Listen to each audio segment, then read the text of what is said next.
Hello everyone, today this video will hopefully answer some questions about which Whoop to get. You know, we've only had two launched in the last few months. Got the Mobula 6 2024 edition, mine's slightly modified, and we have the BetaFPV Air series that comes in two different motor KVs. Everything else is essentially same. The 75 version did launch. We'll talk about that a little bit later in the video, but one question that's been coming up a lot is which one should you get? So first, my opinion is that you should get one of the two Air series from BetaFPV, the 65 version. Not talking about the 75 just yet. It flies better. That's essentially why I've been flying it more. There's a couple of other bonus features within here that we can get into. Having two different KVs, so it fits more people. It's lighter than the Mobula 6. So you'll have more agility, potentially longer flight times. Although I will say Happy Model has found some magic in their motors in that they tend to be more efficient, although they oftentimes, especially after, some series of flights, tend to sound bad, but they're magically efficient. I believe that has to do with the curve magnets versus the flat magnets that BetaFPV uses. But flight time, you can look at the videos to compare those, but the tune on this, BetaFPV seemed to take their time and really kind of refine things down specifically for the tune to where it just feels better in the air. It tracks better, it handles prop wash a little bit better. The tune's just better for all my flight purposes.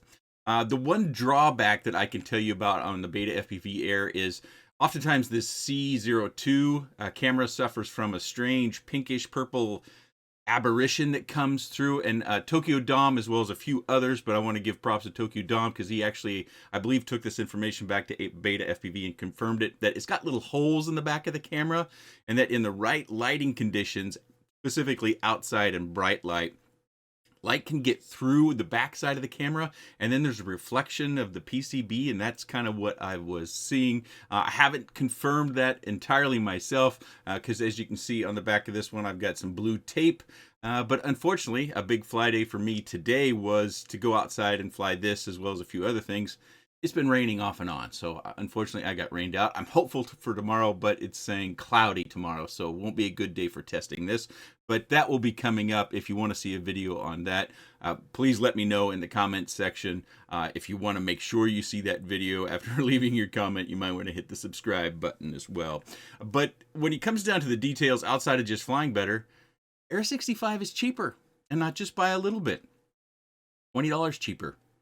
One of the prices that I was looking at was tinywhoop.com for the Mobula 6 2024 edition, and it comes in at $114 versus $95. So not quite a full $20 cheaper, but real close. And that's hard to beat, especially when prices have continued to rise over the last few years. To come in at $95, that's really something. And I'm quite surprised. There have been many of you asking me about the 75 millimeter edition.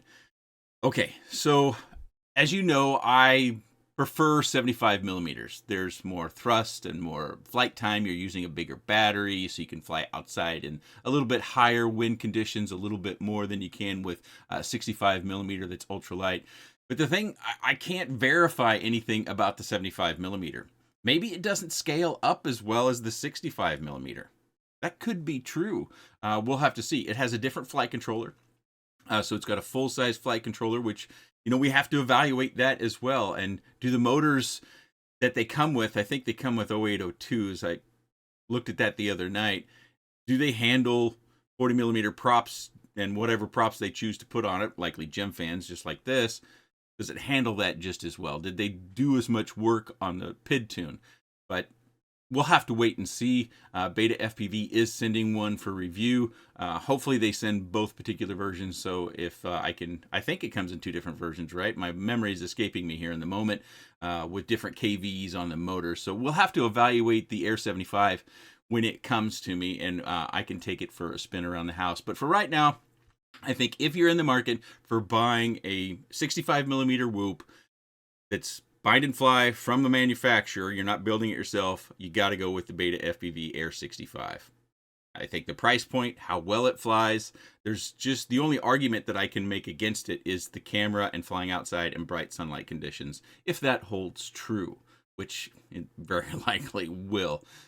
You may have your own opinions about why you wouldn't, buy either one of these potentially, or one over the other, but that's kind of my thoughts. I think one other thing that we can say is that they threw in as a nice little bonus this 180-degree turn battery lead, which I made one on my Mobula 6 just because it makes plugging in the battery more handy, but Happy Model didn't do that on the Mobula 6 2024. I don't think you should have any regret if you bought the Mobula 6 2024. It's a good quad. It's a good whoop. It's just not as good as the Air 65. So when people ask me which one's better, that famous better question, it's the Air 65. At least for right now. We'll have to evaluate the Air 75 when it comes around versus the Mobula 7. Of course, the Mobula 7 is getting to be a little bit older tech now, but we'll see how it goes. So if you have a different opinion, or you agree, or you have something to comment on about the Air 65 versus Mobula 6, please let me know in the comments section below. I appreciate your time. And thanks for watching.